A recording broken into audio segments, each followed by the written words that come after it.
All right, everybody, welcome. Yeah, um, great to be here. My name's Tom Graham from Dolby, and we have our two guests that I'll let them introduce ourselves. And we're going to take you through a presentation on Dolby technology, specifically focused in on the Dolby imaging technology. And I'll let you introduce yourself, and then Jaclyn.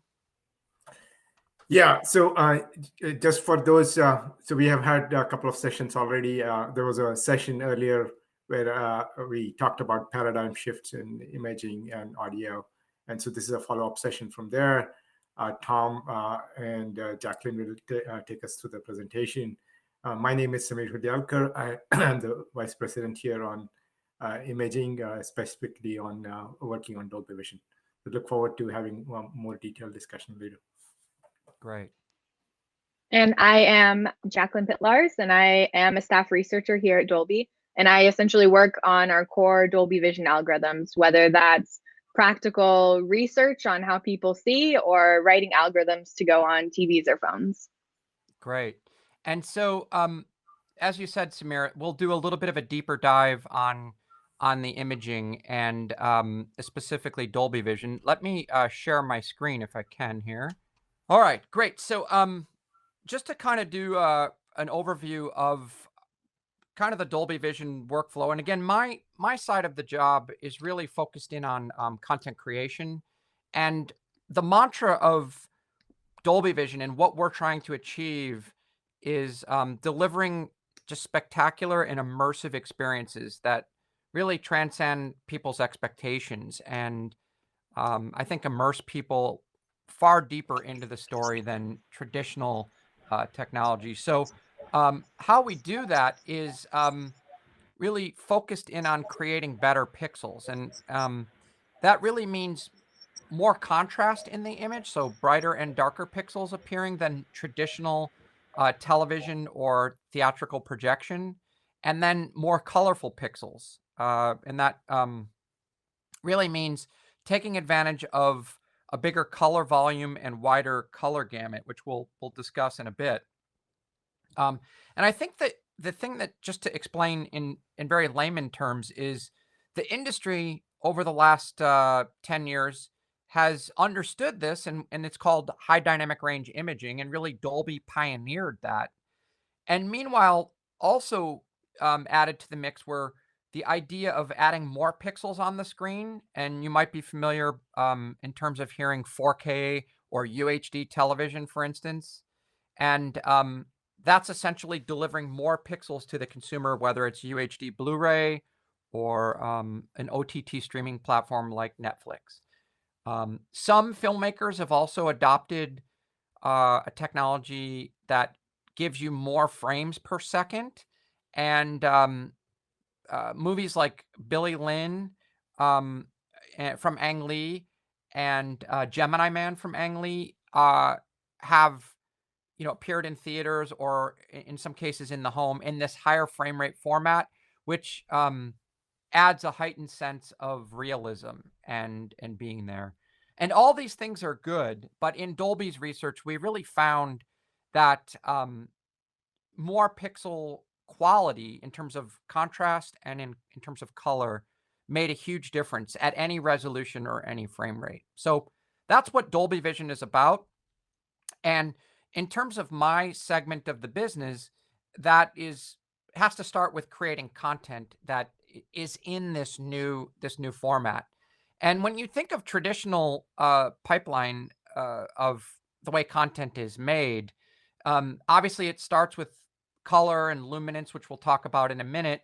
And our eye is this tremendously capable device where we can see a huge amount of dynamic range and color, and then the cameras can capture it, but due to the limitations of technology previously and ultimately delivering it to the consumer, all of that had to be squeezed down to an acceptable pipeline format to deliver to the consumer. And so all of that beauty that you were capturing and that the cameras could capture was really squeezed down. And so if you start to look at what these modern cameras can do nowadays, yes, they can capture a tremendously high pixel count, which in turn, again, relates to that resolution commentary where, you can capture in, say, 6K or 4K images, and therefore there's more detail in terms of the pixels. But what was also happening is these cameras were capturing a tremendous dynamic range. So in terms of comparing that to a standard dynamic range traditional television, which can display about 6 stops of dynamic range, these cameras were capturing more than double that. And it's really a logarithmic scale, so it's a huge amount of dynamic range that we're losing out on. And the same in terms of color. And so, Dolby had a relationship with all of these sort of both the theatrical and the home device manufacturers in terms of audio, and we looked at the landscape of these products and said, we can help improve on this experience, and we have those relationships. All of these different devices nowadays, whether it's theatrical, a consumer OLED television or LCD television, an iPad, or a mobile device, they all have completely different technologies and capabilities. And so Dolby needed to find a way to help deliver that to the consumer in this new wider dynamic range, wider color gamut universe. And so the goal for Dolby Vision was to really create that dynamic range that is captured, that color that is captured in the cameras, and maintain it as best as possible to deliver to the consumer that experience. And one of the ways, since all of these different display devices are different, and Jaclyn will talk about this, and Samir will talk about this, is doing it where you're delivering it with information that describes the content and can be mapped to the specific device. And so we do that through the content creation ecosystem and creating both the image and metadata that matches each shot as it goes through the system. So as I said earlier, the idea is that our eye is very capable of seeing this tremendous amount of dynamic range, whether it's in sunlight or the highlights on the hood of a car. And as we think about that capability, you can see that our eye is perfectly comfortable seeing a difference of, say, 10,000 nits versus 100 nits of peak brightness. And that's just the term that is used to describe luminance. And the standard for current typical television for the last 20 or so years has been 100 nits of peak brightness. So a very limited brightness spec and contrast ratio. And so Dolby created this prototype display and really invented a new way to represent luminance on a device, and really invented what is high dynamic range. And through this testing of consumer testing, settled on that the standard for creating imagery should be revised, and it was adopted by the SMPTE Standards Committee as what's known as PQ in terms of representing luminance on displays. And so in terms of color, our eye is able to see all of these in the CIE chart, it's called, a representation of obviously all the primaries, red, green, blue, and everything in between. And if you look at what standard dynamic range imaging was, it's a very limited set of colors. And as you go wider into the wider color gamuts of the P3 standard, which is has been used in digital cinemas for quite some time, and the more forward-looking Rec 2020 standard, where televisions and displays can now start to get closer to those outer limits of representing colors that you just couldn't see on a television before or in a movie theater. And so Dolby Vision now takes advantage of the ability to work in these higher or wider color gamuts of P3 and Rec 2020. And then as we think about adding luminance to those colors, you get into the area of color volume, and that's how bright and vivid and saturated your colors can be. And you can see that the Rec. 709 standard dynamic range world is very limited at 100 nits of peak brightness, and not all colors are represented equally. So for instance, blue is very limited in how saturated your blue can be. And you've probably all seen that on televisions where the blue sky starts to desaturate and become more gray or white. And so in terms of the HDR container, the Dolby Vision container, you're able to create much more vivid, lifelike, saturated colors and luminances together. And so really, when you think about the end-to-end ecosystem, content creation is moving towards this. So, companies like Netflix or Disney Plus or HBO Max or Paramount Plus or UHD Blu-rays are now taking advantage of this workflow, and they're using these great cameras. And then in color grading, they're basically creating this HDR image, and they're adding the Dolby Vision dynamic metadata process that travels all the way through to the different devices. And it's through this process that filmmakers are able to create such amazing, more immersive stories by creating and being more comforted that the content will be delivered to the consumer and be properly represented. And so really my area of focus in terms of the job is everything in the light blue on the left hand of the screen. And in terms of other people, in terms of Jaclyn and Samir, they're really the engineering behind all of these types of, whether it's on the content creation side for the color grading tools or the mastering QC tools, and or on the consumer playback or on the encoding devices as well. So Samir, I'll let you jump in there, and I will unshare my screen. Thanks, Tom, for taking us through the presentation. And Jaclyn, take us now to the rest of it. I'll join again at the very end. Okay. So for this part, we're going to be talking a bit about content creation and then how that works evolving onto display. And so what we call that is essentially our Dolby Vision ecosystem. So if you want to go to the next slide, what Tom talked about earlier was these two different color volumes. So essentially we have the standard dynamic range color volume, which is that tiny volume in the middle there. And what we've explored over the last number of years is this high dynamic range color volume.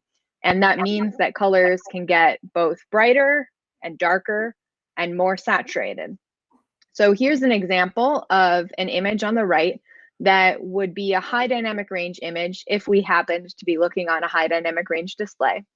And then the plot on the left essentially shows you the distribution of where those colors lie.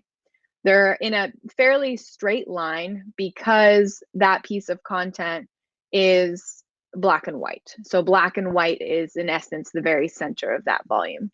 And we can see that the highlights and the shadows extend far above and below the standard dynamic range container. So where Dolby Vision comes in is how to best represent this content that is designed for this very high dynamic range display to the best of our ability on a wide variety of devices, whether that's a typical computer monitor that's standard dynamic range, all the way to your phone, maybe even when it's on the lowest brightness setting and across the board. So go ahead and go to the next slide. So how that works is we do something we call display mapping or display management. So we have this HDR image and that same volume you saw on the left. And now we need to take that content and map it down into the smaller volume on the right. And we do so in a way that best maintains the perceived appearance through psychovisual experiments. And I'll get into a little bit about the adjustments in a bit. So it involves both mapping the brights down and mapping the darks up. High dynamic range is not just about highlights, it's about shadows too. So one example of mapping the darks up is, let's say we have this very, very dark image of the feathers. So in this case, we actually don't need to do anything to the highlights at all. So we don't need to squish down any of that detail. We're just bringing up the dark detail so that it's still visible on that new display. Likewise, the next one, we have a very bright image. So there really isn't much dark detail at all. So what you see we can do here is take that dynamic range from the high dynamic range and really just shift it down. We don't have to squish it like we did before, where we had lots of high detail, lots of low. We can kind of shift it to fit the dynamic range container that we have for standard dynamic range. So that looks like for lots of different types of content is taking this entire volume and dynamically mapping it down into this smaller volume. But there's also an alternative. If you don't have dynamic metadata, what could you do? Well, you could say, well, we have this volume on the left and we have this volume on the right. Let's do our best to just take the volume and squish it down into the smaller volume.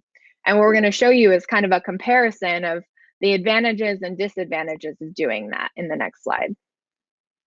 So when we have an image that has a lot of highlight information and a lot of shadow information, you're going to be making a compromise either way. So our static mapping and dynamic mapping will roughly result in a fairly similar image in this case, because we have an evenly distributed histogram of information here. Whereas in the next one, where we have this really dark feather, we see that with dynamic metadata, we are able to bring up the dark detail because we know we have room in the highlights to kind of let it go. There isn't much highlight detail. Whereas in the static metadata case, we don't know any of that information. So we have to map it exactly the same, preparing for if there's highlights or not. Likewise, that really bright image I showed, in the static case, we're just doing the same curve again. We're bringing down the highlights as best we can, but we're also compensating for shadows.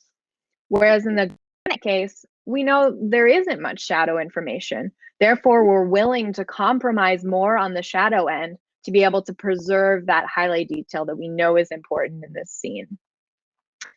And the next slide will essentially show you the huge variation from scene to scene. How our color value mapping technique works is we average across the scene, but then we let large dynamic changes at those scene cuts, because every scene is a little bit different.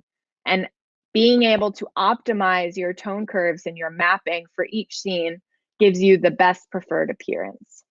So what that looks like on an ecosystem level, we'll start on the left side, essentially, of what Tom showed earlier, which is the content creation. How it works is we take the raw footage from capture, and that's where we create our Dolby Vision master. And that's what you would archive. From there, we have our content mapping unit.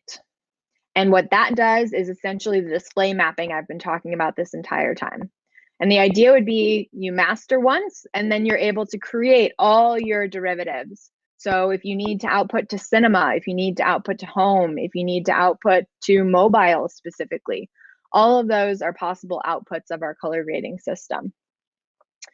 Going a little bit deeper into the content mapping unit now in the next slide. What that involves is we take that raw signal, we will convert it to our Dolby color space and analyze the scene. We need to know how much highlight detail, how much shadow detail, and we'll optimize our tone mapper. But when we do that optimization, it's a best guess. We do the absolute best we can for what we think that image should look like. But it is a creative decision. So we allow content creators to be able to adjust. And that's the metadata from camera colorists that you see in the top left. And they're able to tweak based on what the feeling of the scene is supposed to be or what they wanted from that character. And that is all packaged up and sent as a Dolby Vision encoded package to the next stage, which is our display management at the consumer device. And this may look pretty familiar because that's the whole goal, is to essentially take what the colorist saw and then reproduce it as faithfully and accurately as possible on a consumer device. So you'll see us convert to the Dolby color space again.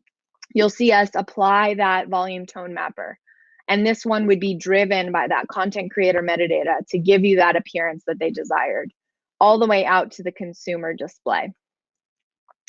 Now, this whole ecosystem is assuming that both the content creator and the consumer, you, are in what we call a reference environment, which means you're watching in a very dim room, there's no reflections, and you're a certain viewing distance away. We know that's not always practical or possible. So aside from this end-to-end ecosystem, we also adjust specific consumer requirements. So if we look at the next slide, this is where I'm going to talk a little bit about our ambient compensation. So there are times when you're going to be watching a dark piece of content and you happen to be watching it during the day because, hey, who likes to watch a movie in the middle of the day? Let's do it. So let's take an example on the next slide. Let's say you're watching this really riveting movie about dark feathers on a black background, but it's in the middle of the day. So the next slide, all of a sudden, boom, we have this bright environment. And it's much more difficult to be able to see the details in those feathers. So you're missing a piece of the content. What we've done is we are able to perceptually match the appearance by modeling human vision. And if we go to the next slide, we see that we are able to adjust the look of that content specifically so that you as a consumer see it as the creative intended, but in your environment. And I will hand it off to Samir to continue. Thanks, Jaclyn. So I'll put up the slide that Tom also had. As you can see, these are the kinds of technologies that we talk about. I think we talked a lot about what I would say how we created content. Jaclyn talked a lot about that, and also Tom did. And then what would we do at the consumer device, which is sort of the mirror process of what's happening at the content side. We also have to kind of worry about how does this content actually get there? And so that's the whole distribution aspect of it. So there's a lot of technology that we have figured out in terms of how do we encode this content? How do we encode the dynamic metadata, for instance?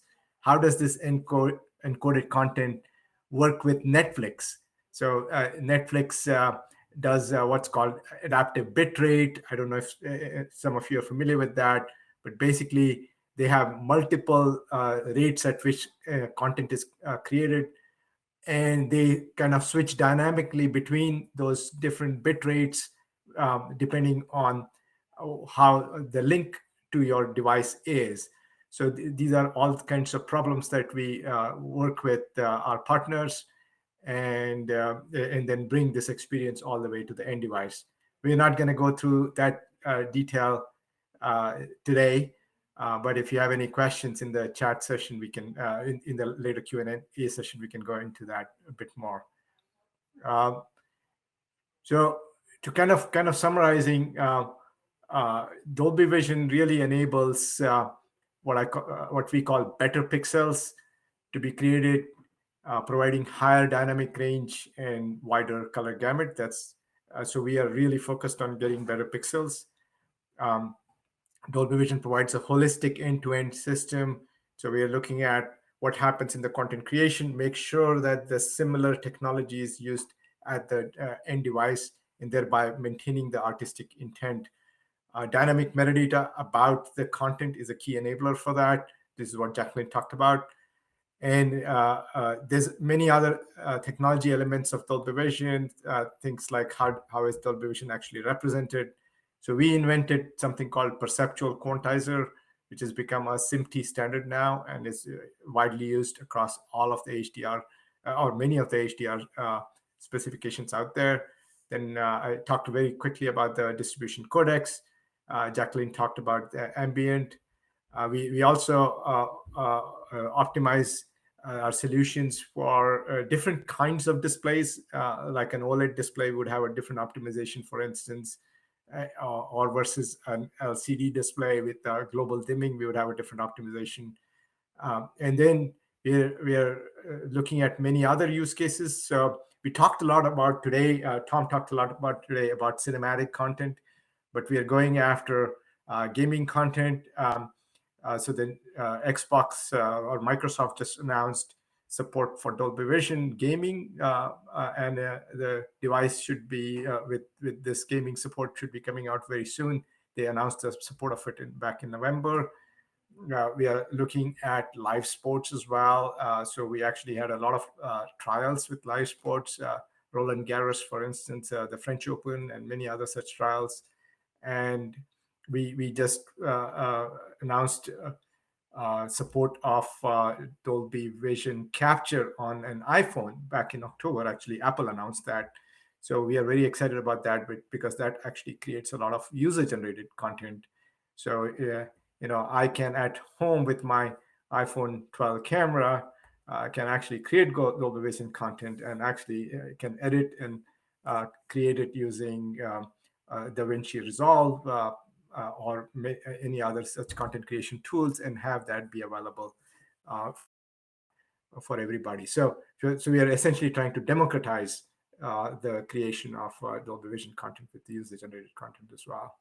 So we are all very excited about this. So I'm going to go to the presenters, and maybe Tom, you can talk through what your background is and how did you come up in Dolby. That would be awesome for people to kind of get an understanding of how we all have somehow come together in this great company. You got it. Thank you. Yeah, I'm super excited to be at Dolby. My background, I have a sound recording technology degree from SUNY Fredonia, so State University of New York at Fredonia, and I'm a musician. Was an audio person for many years, and I've worked in post-production. I've worked in on Hollywood level movies, and over time I was really excited about the things that Dolby was working on, and specifically this exciting Dolby Vision breakthrough, this imaging. I saw early on around 2015, 2016 when I joined that this new technology was such a breakthrough. It was going to be a game changer in the industry, and I just wanted to be a part of that. And so my background, my focus is specifically sales and marketing, and Dolby, through the history of Ray Dolby, is a engineering science research focused company, and I'm honored to be in the company of you all who are those engineer types, and I think we work together well to gain adoption. So my specific focus at Dolby is to help the content creators, the studios, the post-production facilities, the filmmakers with the workflow and creating their content in Dolby Vision. So that's kind of a little bit about me. And Samir, tell us about you. Sure. I was actually going to ask maybe Jaclyn to talk about herself. Sure, why not? Yeah, so my background first started really at undergrad. I went to Rochester Institute of Technology, and I studied a program there called Motion Picture Science. So it was, in essence, a little bit of imaging science, color science, core mathematics, and also filmmaking. So we really got the artistic side as well as the more technical mathematical rigor that we needed to be able to essentially do what I'm doing today. I came into Dolby as an intern at the time, right out of college, and ended up working towards my master's at Stanford in computational mathematical engineering, and just graduated this last year with that. And essentially have been able to work my way up where now I'm a staff researcher, being one of the core lead algorithm engineers on our Dolby Vision product line. And on a day-to-day, as I said before, essentially I might be in the lab doing a psychovisual experiment, figuring out how people see color, or I might be at my desk writing code to be able to go on to the next TV chip or software in the iPhone. Great. Harmeet? So my background, I actually have a bachelor's in electronics from India, and then I came to RIT to do my master's in electrical engineering and imaging science, specializing there. And I came to Dolby as an intern in 2016, and same as Jaclyn said, worked my way up, and now I'm a senior engineer.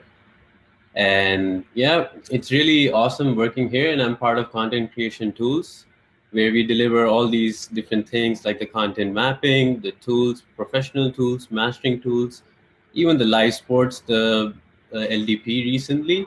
So we deliver this, we support, it involves like creating the tools that has been researched by Jaclyn and their team many. Then we'll package it all up for partners. It also involves like troubleshooting if there's any problems, any bugs, understanding different displays, how they work. So the entire package, I would say, it in like there's coding, there's different aspects, domain knowledge. So it all comes together to deliver the experience. That's great. Samir? Yeah, sure. So I was actually not in imaging at all. So I did my PhD in electrical communications at RPI, and this was way back in '92. And I joined Philips Research and did a lot of work on electrical communications, things like OFDM or PSK and all of those kinds of modulation, demodulation schemes. I joined a startup, and we actually I was employee number 8 in there, and we actually developed chips, SoCs for digital TV transition.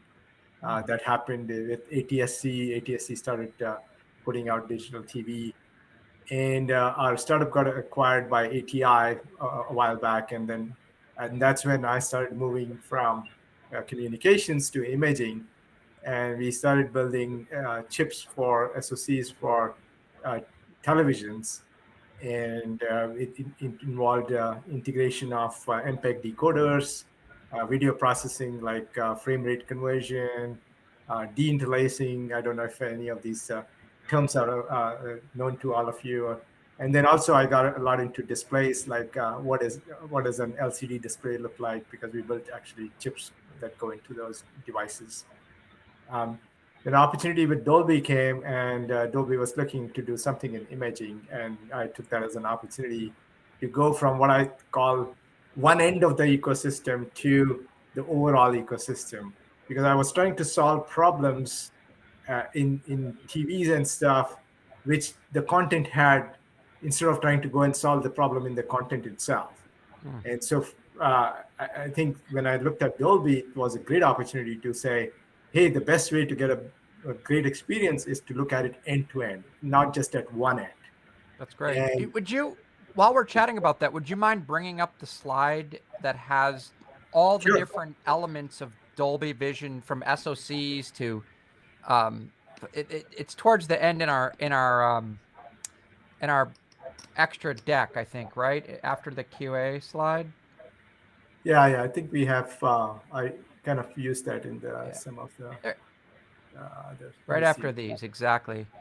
So in terms of I think it's slide 42. It's not moving right now. Okay, there you go. Is this the one? The one before it we'll start with, and we can go to that one. But I think this is a really good, to your point, when you think about how Dolby Vision as an end-to-end solution, there are multiple pieces to the puzzle in terms of not just studios, making it, part of their spec that content creators would create a film or a movie or a TV show, or a network would adopt it for, say, broadcast.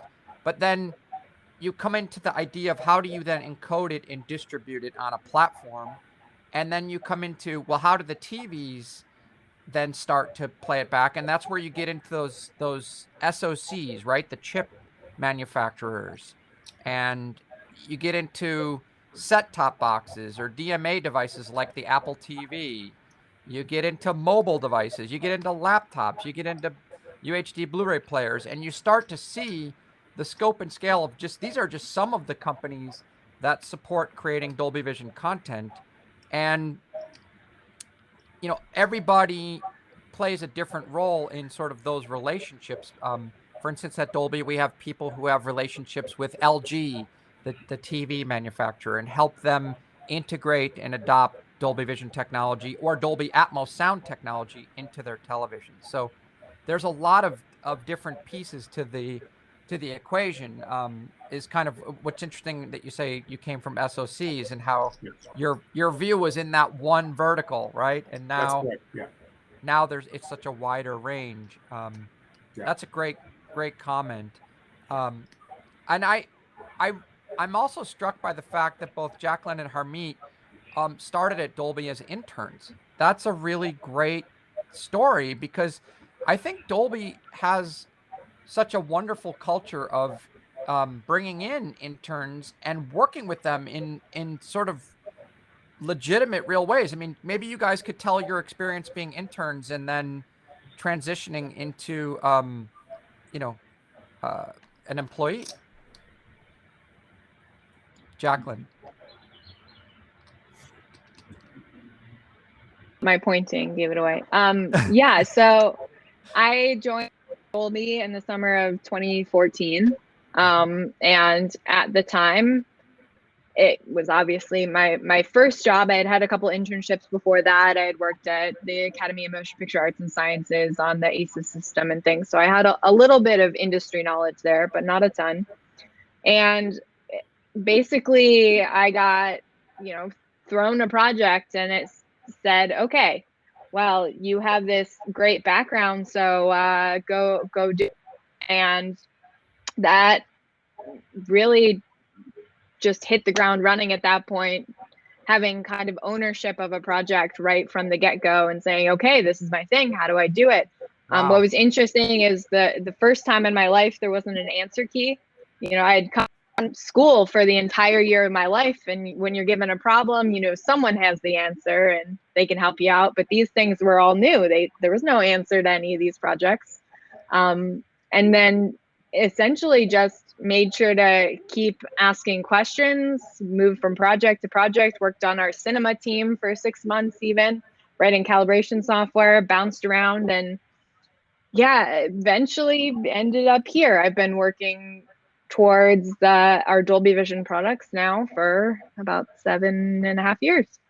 It's great. And I mean, that doesn't sound like you know, your typical thoughts of what an internship are. You're actually heading a project, and, you know, yeah.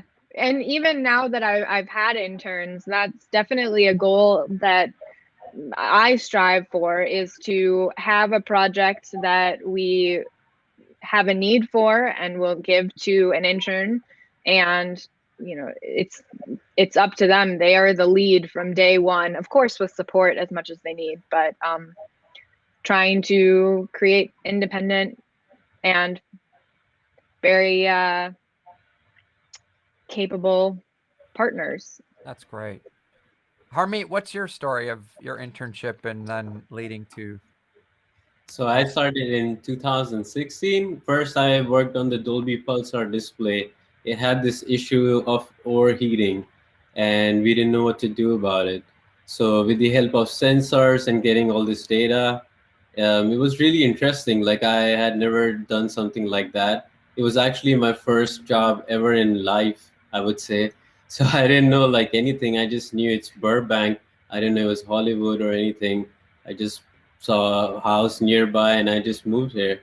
And then when I came to the office, I was like, oh, okay, I'm going to work on movies, because I was more involved in neuroimaging before that. So it was completely a different new field for me. And I started with that project, finished it up for the thermal sensors for Pulsar. Then I actually worked in production for a while with the Voodoo encodes and different studios, setting up all the encoding platforms, the farm grids and all. And that was actually, I would say, really nice experience, because I got to learn how to look at the content on different displays, on different TVs. And for example, now I can just tell instantly if it's BT 2020 or P3D65. So things like that, I just learned from really great people who've been in the industry for so long. And yeah, I continued from there. Then we stopped working in production and we focused more on our products. And now we are delivering professional tools, mastering tools, LDP, CMU, CMU Sadike. Maybe there's something else I might forget. So yeah, it's and like Jaclyn's talked about having interns. I also had an intern recently, and I kind of do the same approach. Like we have an independent project and a need for it, so we give it to the intern, and they're kind of like driving it, and I'm supporting them always. And it's really nice to kind of like see that driving force, like that passion, or I would say the thinking mentality, how to proceed forward, keep on making progress while we are supporting them if they have any roadblocks. And recently we just got converted our intern to full-time. So really great news. Wow, that's great. I mean, not only are you guys, but you're also bringing in more folks as well.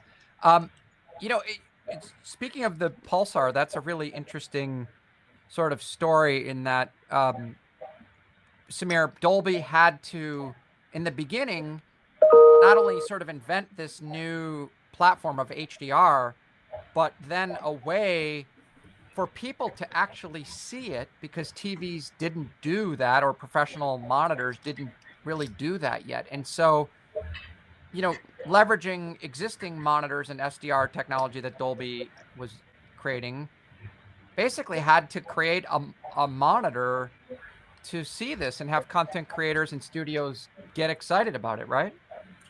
Yeah. So when I kind of think back on what we did in Vision, I really think that we created a paradigm shift. We created a whole new way of creating content. We created a new way of distributing and of course playback. But to do that, we had to first create an experience, and we built this monitor which we call Pulsar. And Tom actually talked about nits, which are, one nit is basically 1 candela per square meter. And we built this monitor which could go actually all the way up to 4,000 nits. The amazing part of that one was that when people saw content on that versus an existing display which was standard dynamic range, the difference was just amazing.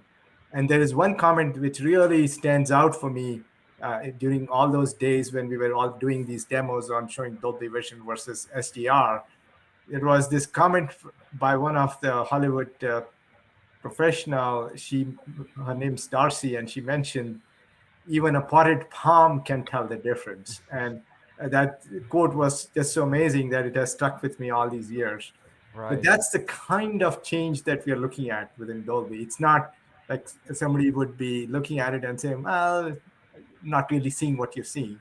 But it's more like, oh my God, this is just amazing. And yeah, that's really what we want to actually develop here. It's funny. I just had a recent similar story. I was interviewing one of the producers from the Netflix film Mank that won the Academy Award for cinematography. And he said, that Dolby had said, come on over, we have something to show you. And he had been all the time when people were discussing the idea of more pixels or,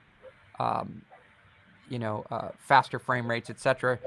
He was saying, no, we need more bit depth to the color. We need to represent color better that we have. And then he said he saw this demo on the Pulsar, and he saw Dolby Vision HDR for the first time, and he said, that's it. That's what we need. We need more dynamic range. We need more color volume. It almost looks three-dimensional to me. Yes. And the interesting thing is that the Pulsar, although it could do luminance really well, it couldn't support the UHD format. So people are saying, is this UHD? Is this 4K? And the answer is no, it's HDR. And so people go, wow, that's better. I guess I don't really need the more pixels. And so you're right in that it's a paradigm shift. And when people see it, especially people in the business, you're just, this is instantly obvious. And you most of us could probably bring a family member in who knows nothing about the business and show them the two side by side, and they'd say, wow, that one is exactly better. I don't know why, but it just looks better, right? So and just adding to that, we would actually do this, we'd play a trick with the audience as well. We would do this demo first showing SDR on this reference monitor. And actually the reference monitor is an amazing monitor, Sure. and it would show SDR in the best light, better than any consumer electronic device that's out there. Right. And people would look at it and say, oh my God, that experience is amazing. And then we would show this pulsar next to it, and it was almost as if this was the sun and this was the moon now. Right. And it was just so different. So we always trick the audience. Career paths, and that's what I do. And when I enjoy exciting people and educating people about exactly what you're saying, and it's to a T, that demo every time just floors people. And it's one of those things that you didn't know how limited and bad just standard television was. You just, because you've grown so used to it, and it's just so normal. And then somebody shows you Dolby Vision and you just go, whoa, how can I get this? I want to be a part of this, right? So great. Well, we don't have any questions from any of the people here, so I'm going to keep going. Speaking about where does the industry go next? Where do we, I know we can't talk about specific things that we're working on in terms of that, but how do we see Dolby Vision and the industry evolving, and what role does Dolby play in that? So maybe I'll take a very high-level view, and if Jaclyn and Harmeet want to add more detail. The way I kind of look at Dolby Vision is it's like the tip of the iceberg. Still, we started off, and we have done I think pretty good job of evangelizing about high dynamic range, but it's still, to a large extent, still not very well used by the content creators. They're still they're still used to standard dynamic range. And the reason I mention that is because of the way they do the lighting on set. So they're still not taking advantage of what all could be. And we think there is still ways to go on that. So I think we still, we have the tools, but people are not using those tools the best possible way. That's what I think. It's still, so we need to actually get there. Even in our reference monitors, even though we talked about the Rec 2020 color gamut, which Tom talked about. However, most of the reference displays only limit to P3, which is much smaller than Rec 2020. So there's still a lot of scope to go wider color. And we have already started working on some of that wider color aspects as well. So in the cinema, for instance, in the cinema, we can actually go wider color almost all the way, in fact, all the way to Rec 2020. And we can work with movie creators to actually do that. What we are also finding is when we actually increase high dynamic range, there is this problem called Judder that becomes a lot more prevalent. So we are looking at, because when you improve video in one axis, the other axis starts showing up as a problem. And we are finding out that we need to get to maybe increased frame rates or trying to create a way in which you can still have a lower frame rate, which creates a suspension of reality and cinematic experience, but it can still provide a better solution for HDR. So we are looking at some of that. We also, as we get it down to these kinds of devices, we are seeing that people watch videos like this or like that, and we are saying, hey, maybe there is some things we can do better with HDR. So there's a whole there's a lot of such problems that we need to solve. The other really important problem that we continue to solve is there is still a huge amount of what we call SDR content, and there's just a huge infrastructure with SDR everywhere. And whenever we add in HDR, we have all this problem of what do I do with this content that already exists? And how do I combine this? So if I'm taking a phone and I'm capturing something on the phone and I want to do some editing, but I'd already captured some videos in the past, how do I make sure that they all combine together in a way that makes sense? Because it's in a different color space, it's in a different dynamic range. How do I actually do that?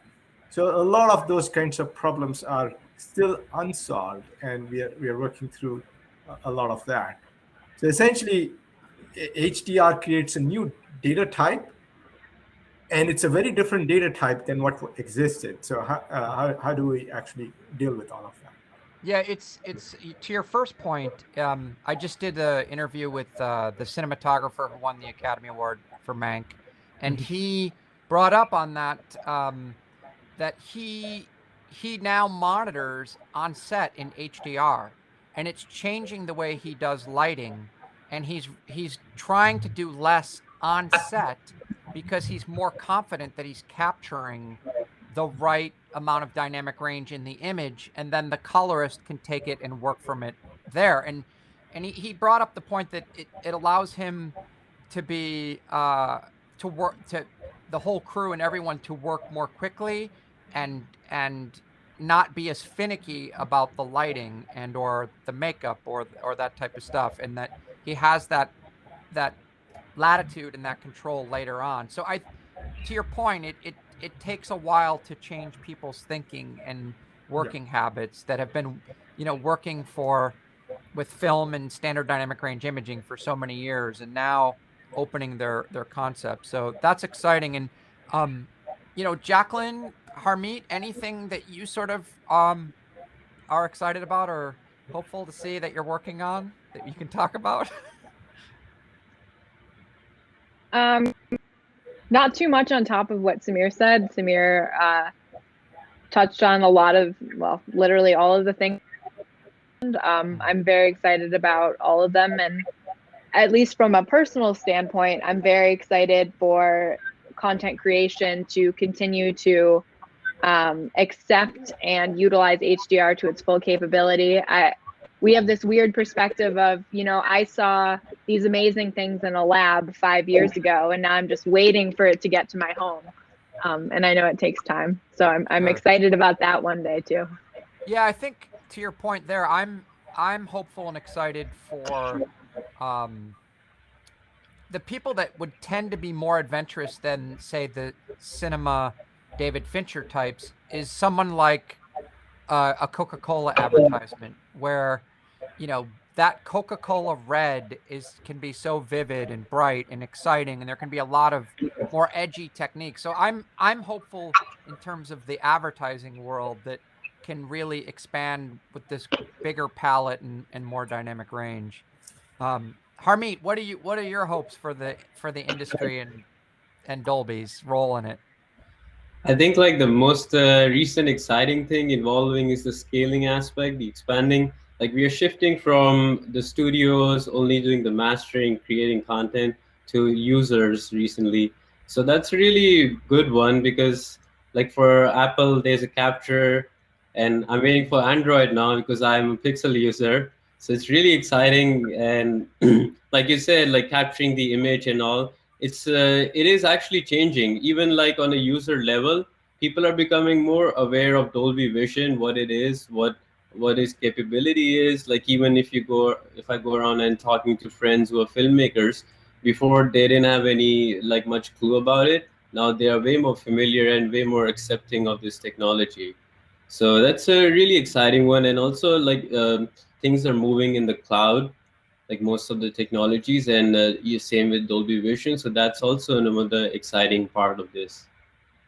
That's great. I think that's actually a great. Go ahead. Really excited about the capture side of things. So we have currently the capture side is more on the cinematic side, and we kind of leave it to the the cinema guys. Essentially, they have really good cameras and all of that, so that's okay. But when you start thinking about this camera and what's happening in this small little chip which is behind this camera, how can we actually make it look good? And there's a researcher in my team, his name is Walter Gish. He's been in Dolby for like an infinite amount of time or something. His view is that he wants to go to the Super Bowl and he wants to capture it with his camera, and that should look better than any broadcast camera out there. So, especially the halftime show, it's just what we want to kind of get to. Yeah, that's amazing. Well, it's been great to catch up with you guys and have our little conversation back and forth about the state of Dolby Vision and Dolby technologies. I'm always in awe of what you guys do, and I learn something every time I spend time with you. So thanks, everybody. Thanks, everybody. Thanks for listening. Thanks for being there. Thank you, guys. Bye.